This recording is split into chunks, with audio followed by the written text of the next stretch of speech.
Which ion forms a green precipitate with aqueous sodium hydroxide that dissolves in an excess of aqueous sodium hydroxide? Here we don't need to waste time. This is chromium. Question 40. A mixture of soluble substances can be separated by paper chromatography. Each substance can be identifying. Question 40. A mixture of soluble substances can be separated by paper chromatography.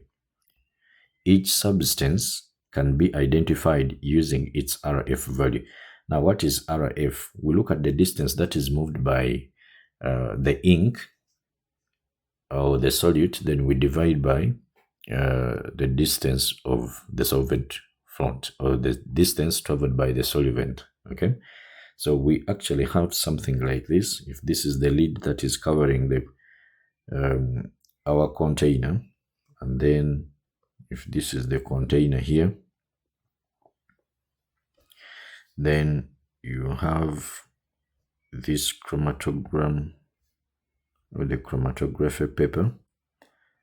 It goes inside here.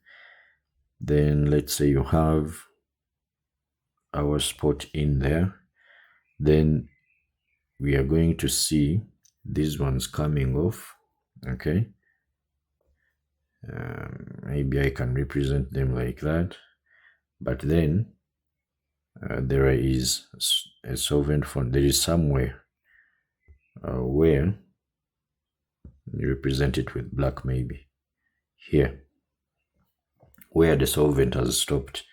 So if this distance here is y, we call this the solvent front.